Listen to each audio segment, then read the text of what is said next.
नमस्कार दोस्तों, स्वागत है आप सभी का आपके अपने YouTube channel GK search engine पर। तो दोस्तों, आज के इस वीडियो में हम बात करने जा रहे हैं मुख्यमंत्री युवा स्वरोजगार योजना की। यह एक शानदार अवसर है। जिन भी युवाओं को नया अपना खुद का व्यवसाय शुरू करना है तो उसके लिए राजस्थान सरकार ने एक नई योजना लागू की है। योजना का नाम है मुख्यमंत्री युवा स्वरोजगार योजना। इस वीडियो में हम योजना से जुड़ी संपूर्ण जानकारी, किस प्रकार से फॉर्म भरा जाता है, फॉर्म भरने के बाद में किन किन दस्तावेजों की आपको जरूरत पड़ती है, साथ ही कितना ऋण इसमें दिया जाता है और इसमें आयु सीमा, योग्यता क्या है, इन सभी बातों के बारे में जानेंगे। इसके बाद जिला उद्योग केंद्र से जो लेटर जारी होता है उसका क्या करना होता है, बैंक में कब जमा कराना होता है, कौन से दस्तावेज साथ में लगते हैं, पूरी जानकारी आपको इस वीडियो में देने वाला हूँ। और अगर आप फॉर्म भी भरवाना चाहते हैं तो आप हमसे संपर्क कर सकते हैं। तो सबसे पहले योजना के बारे में साधारण जानकारी। योजना की अगर बात करें तो मुख्यमंत्री युवा स्वरोजगार योजना 12 जनवरी को युवा दिवस के अवसर पर योजना की शुरुआत सीएम भजन लाल शर्मा द्वारा की गई थी। ब्याज मुक्त ऋण। सबसे पहले आयु सीमा तो 18 से 45 साल के जो युवा है उनके लिए सुनहरा मौका है। अगर वो खुद का व्यवसाय शुरू करना चाहते हैं तो वो ऋण ले सकते हैं 10 लाख रुपए तक। इसमें ध्यान रखना, दो कैटेगरी है, सेवा और व्यापार एक ही कैटेगरी में आते हैं और विनिर्माण दूसरी कैटेगरी है। इसमें कक्षा 8वीं से 12वीं तक, अगर आपका जो एजुकेशन है वो 8वीं से 12वीं के बीच में है तो आपको 3.5 लाख रुपए ब्याज मुक्त ऋण उपलब्ध करवाया जाएगा। अगर आप ग्रेजुएट है या आपने आईटीआई कर रखी है तो 5 लाख रुपए तक का ब्याज मुक्त ऋण है वो इस योजना के तहत आप प्राप्त कर सकते हैं। विनिर्माण यानी मैन्युफैक्चरिंग यूनिट, अगर आप कोई मिल लगाना चाहते हैं, कोई फर्नीचर की फैक्ट्री लगाना चाहते हैं जो मैन्युफैक्चरिंग के अंतर्गत आता हो, मैन्युफैक्चरिंग के अंतर्गत जितने भी चीजें हैं वो उनके लिए अगर आप खुद का व्यवसाय शुरू करना चाह रहे हैं तो 8वीं से लेकर 12वीं तक आपकी क्वालिफिकेशन है तो आपको 7.5 लाख रुपए का ब्याज मुक्त ऋण मिल जाता है। स्नातक कर रखा है, आईटीआई कर रखी है, ग्रेजुएशन और आईटीआई है तो 10 लाख रुपए तक का ऋण दिया जाता है। ये तो हो गई लोन की जो सीमा है, कितना ऋण मिलता है कितने क्वालिफिकेशन पे। शर्त यह है कि किसी भी बैंक का डिफाल्टर नहीं होना चाहिए। आवेदक है वो किसी भी बैंक का डिफाल्टर नहीं होना चाहिए। सिविल स्कोर उसका सही होना चाहिए। उसको ब्याज मुक्त ऋण, इसमें कोई भी ब्याज आपको नहीं देना होगा। क्या क्या दस्तावेज इसके लिए आवेदन के लिए आपको चाहिए होंगे तो ये भी आपको बता देते हैं। इसके अलावा आवश्यक दस्तावेज की बात की जाए तो आपके पास शैक्षणिक प्रमाण पत्र होना चाहिए, कितने आप पढ़े लिखे हैं उसी अकॉर्डिंग आपका ऋण स्वीकृत होगा। इसके अलावा आधार कार्ड इसमें आवश्यक है। आधार कार्ड यहाँ पे नहीं लिखा हुआ है, आधार कार्ड आवश्यक है। जन आधार कार्ड भी होना जरूरी है और जन आधार कार्ड में जो मेंबर है जिसके नाम से हम आवेदन कर रहे हैं उस मेंबर के मोबाइल नंबर जन आधार में रजिस्टर्ड होना जरूरी है, क्योंकि वेरीफाई करने के लिए इसमें ओटीपी जाता है, इसीलिए जन आधार जरूरी होता है। एसएसओ आईडी के माध्यम से आवेदन कर सकते हैं, खुद का एसएसओ आईडी भी बना हुआ होना चाहिए। अगर नहीं बना है तो जन आधार के माध्यम से एसएसओ आईडी बनवा सकते हैं। साथ ही इसमें ये ध्यान रखना, मूल निवास जरूरी है। मूल निवास, क्योंकि राजस्थान के जो निवासी है उन्हीं को इसका लाभ मिलेगा, तो इसलिए मूल निवास प्रमाण पत्र हो गया, आधार कार्ड हो गया 2, शैक्षणिक प्रमाण पत्र 3, जन आधार कार्ड 4। 4 चीजें आपके पास होनी चाहिए। अगर 4 चीजें आपके पास है तो आज आज ही आवेदन आप कर सकते हैं। इसके अलावा अगर बात करें तो इसमें आप, ये नंबर है जो चालू है, इस पे आप संपर्क कर सकते हैं 8955998445। ये नंबर चालू है और इस पे व्हाट्सएप भी है। अगर आपको आवेदन करवाना है, प्रोजेक्ट रिपोर्ट बनवानी है, योजना के तहत आप आवेदन करना चाहते हैं तो आप दिए गए नंबर पे संपर्क कर सकते हैं। आप डॉक्यूमेंट भेजकर आवेदन कर सकते हैं। तो ये योजना से संबंधित महत्वपूर्ण जानकारी है। इसके अलावा अगर बात करें तो अगर ब्यूटी पार्लर भी आप खोलना चाहते हैं, ये सरकार के द्वारा ये ऑफिशियल रूप से अनाउंसमेंट भी किया गया है कि 10 लाख रुपए तक का ब्याज मुक्त ऋण। सेवा और मैन्युफैक्चरिंग क्षेत्र जो अलग अलग है, प्रोजेक्ट रिपोर्ट और आवेदन के लिए भी आप संपर्क कर सकते हैं हमसे। जो किराने की दुकान भी अगर खोलना चाहते हैं तो उसके लिए भी काफी महत्वपूर्ण है। 2 चीजें देखो मैं आपको बता देना चाहता हूँ कि सबसे ज्यादा जो लोन पास होंगे उनमें ज्यादातर ध्यान रखना, किराने की दुकान अगर आपकी है और डेयरी आपकी है तो आपको ज्यादा कुछ इसमें डिटेल इकट्ठा नहीं करनी होगी, आप आसानी से आवेदन कर सकते हैं। अगर आप मैन्युफैक्चरिंग यूनिट लगाना चाहते हैं तो इसके लिए आपको मशीन का कोटेशन देना होगा और भी महत्वपूर्ण दस्तावेज इसमें आपको चाहिए होंगे। सबसे खास बात यह है कि जो इसमें आवेदन करने के बाद में क्या प्रक्रिया रहती है, पूरी जानकारी आपको देंगे, लेकिन उससे पहले जो आपको बता दें कि इस योजना से संबंधित जानकारी की कब तक लोन हो जाएगा, तो ये ऑफिशियल रूप से सूजस में ये जानकारी दी गई है कि मुख्यमंत्री युवा स्वरोजगार योजना इस वर्ष 30,000 युवाओं को इसका लाभ मिलेगा।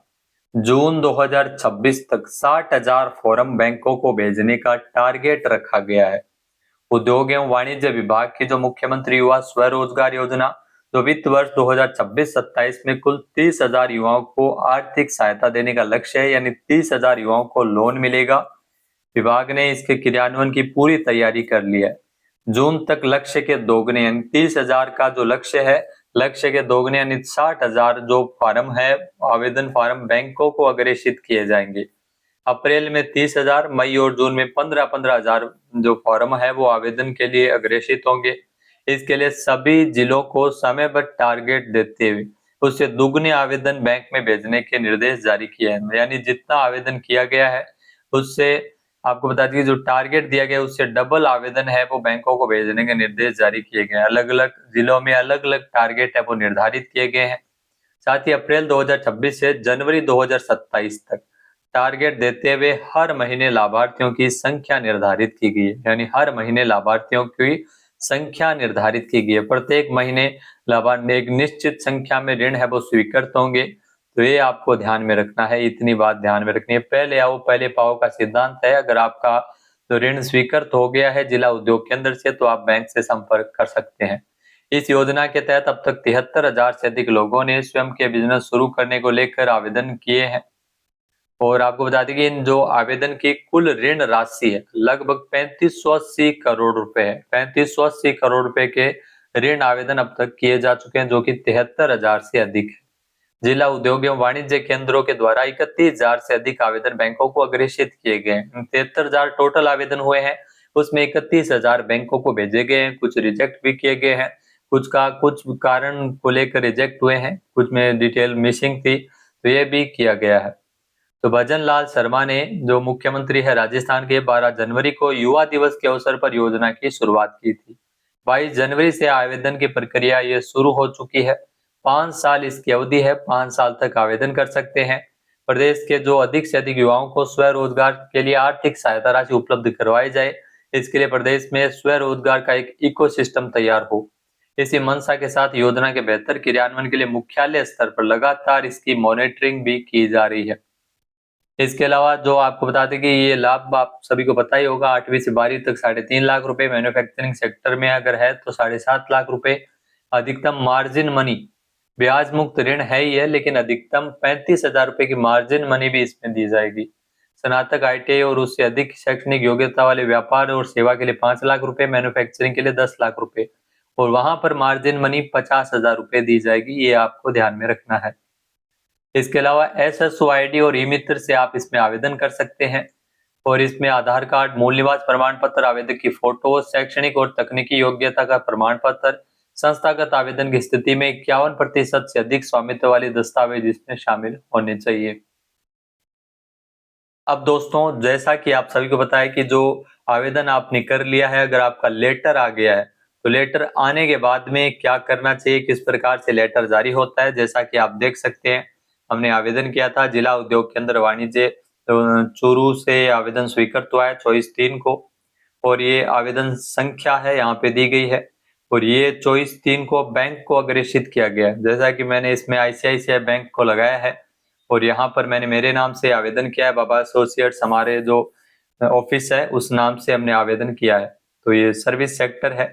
इसमें 2 ऋण होते हैं, तो सावधि ऋण होता है, एक कार्यशील पूंजी है।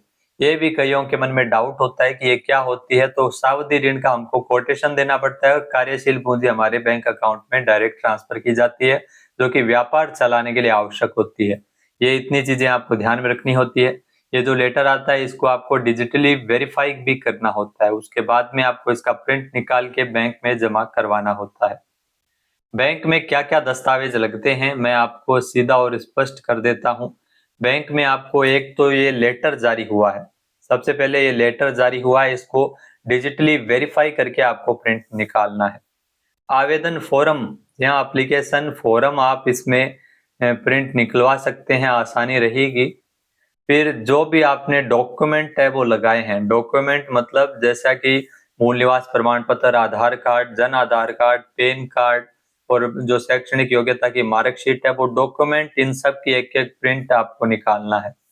इसके अलावा जो प्रोजेक्ट रिपोर्ट, जी हाँ, जो प्रोजेक्ट रिपोर्ट आपने इसमें लगाई है वो प्रोजेक्ट रिपोर्ट आपको इसके साथ अटैच करनी होगी, इस पे साइन करने अनिवार्य है। प्रोजेक्ट रिपोर्ट भी आपको बनवानी है तो हमसे आप संपर्क कर सकते हैं। और नंबर आप हमारे ये रहे हैं 8955998445। ये प्रोजेक्ट रिपोर्ट हम बनाते हैं और आवेदन भी करते हैं। अगर आपके पास पूरे डॉक्यूमेंट है, आप आवेदन भी हमसे करवा सकते हैं। दिए गए नंबर पे आप संपर्क कर सकते हैं। तो प्रोजेक्ट रिपोर्ट आपको बैंक में जमा करवानी है। इसके अलावा और कौन-कौन से दस्तावेज चाहिए, तो बैंक अगर आपसे बोलेगा कि आपको उद्यम रजिस्ट्रेशन करवाना है, यहाँ उद्यम रजिस्ट्रेशन करवाना है क्योंकि उद्यम जरूरी होता है करंट अकाउंट्स के लिए, और साथ ही साथ लोन अकाउंट जो बैंक खोलती है तो उसके लिए भी उद्यम रजिस्ट्रेशन जरूरी होता है। तो अगर आपसे बैंक वाले बोले कि उद्यम रजिस्ट्रेशन आपको लाना है, अगर आपका पहले से बना हुआ तो आप दे सकते हैं, नहीं बना हुआ है तो आप नया उद्यम रजिस्ट्रेशन आप बना सकते हैं। इसके लिए भी आप हमसे संपर्क कर सकते हैं। तो उद्यम रजिस्ट्रेशन, प्रोजेक्ट फाइल, इसके अलावा आप जो आवेदन करवाना चाहते हैं तो आप हमारे से संपर्क कर सकते हैं, हम आवेदन भी आपका कर देते हैं। इसके अलावा आवेदन फॉर्म कैसा दिखता है, किस प्रकार से स्टेटस उसमें अपडेट होता है, आइए देखते हैं। तो दोस्तों, जैसा कि आप देख रहे होंगे कि मैंने ही आवेदन किया है अकाउंटिंग वर्क, जो हमारी संस्था है बाबा एसोसिएट्स। तो यहाँ पर ये वर्तमान स्थिति यहाँ पे चेक होती है, आवेदन संख्या है। ये जो समिति की बैठक होती है जो हर 7 दिन में 1 दिन होती है, आवेदन संख्या उसी बैठक में आपका आवेदन है वो वित्तीय शाखा को भेजा जाता है। तो 24/3 को मैंने पहले लेटर दिखाया, फिर ये आपके सामने एप्लीकेशन फॉर्म है। सबसे पहले सामान्य विवरण, इसमें आपका नॉर्मल जानकारी आपके लिए रहेगी कि इसमें आपको पता होगा कि आपका आवेदन क्रमांक क्या है, वर्तमान स्थिति क्या है। फिर फॉर्म जब हम भरते हैं तो फॉर्म भरने के दौरान ये आपको उद्यम का विवरण देना होता है। उद्यम किस प्रकार का, नया है, पुराना है या फिर वर्तमान में चल रहा है, तो इस प्रकार की जानकारी देनी होती है। उद्यम की कैटेगरी इसमें आपको बतानी होती है। आवेदक का विवरण इसमें आप सभी को बताया कि जैसा आवेदक का पूर्ण रूप से इसमें जानकारी है वो दी गई है कि क्या-क्या ग्रेजुएशन है, क्या नहीं है। ये आपको आवेदक का वर्तमान पता, वर्तमान में आप कहाँ पे रह रहे हैं और इससे पहले आप कहाँ से थे, और प्रस्तावित कार्यस्थल, आपका ऑफिस का एड्रेस क्या है जो आप देना चाह रहे हैं, आपका बिजनेस का एड्रेस क्या है वो आप देना चाह रहे हैं, वो उसमें आपको देना होता है। यहाँ पे पूंजीगत ऋण 3 लाख, 2 लाख, कार्यशील यानी जो वर्किंग कैपिटल होती है, व्यापार चलाने के आवश्यक है, वो आपको इसमें देनी होती है। ये अगर जो प्रस्तावित प्रेषित वित्तीय संस्था का विवरण है, तो यहाँ पे आप देख सकते हैं, इस पे क्लिक करके आप डाउनलोड कर सकते हैं। आईसीआईसीआई बैंक का मैंने लगाया है, आईसीआईसीआई बैंक का लोन स्वीकृत हुआ है। तो यहाँ पे देखो, ये स्टेटस है वो दिया गया है। सबसे पहले आप जैसे ही आवेदन भरते हैं, जो वेरीफाई करते हैं जन आधार, उस समय आपका आंशिक रूप से आवेदन भरा जाता है। फिर आपका आवेदन सचिव को भेजा जाता है जब आप फाइनल सबमिट करते हैं। फाइनल सबमिट के बाद में जो सचिव अगर वेरीफाई कर देता है कि किसी प्रकार की गलती नहीं है, तो वो डायरेक्ट जीएम को ट्रांसफर कर देता है, और जीएम की सप्ताह में 1 दिन बैठक होती है, और उसी दिन आवेदन समिति जीएम को भेजने के बाद में फिर डायरेक्ट आपका वित्तीय शाखा को भेजा गया आपका लेटर जारी हो जाता है, जो लेटर मैंने आपको पहले दिखा दिया है। तो इस प्रकार से कुछ फॉर्म का प्रोसेस रहेगा, आप भरवा सकते हैं। वीडियो देखने के लिए धन्यवाद। जय हिंद, जय भारत, जय राजस्थान।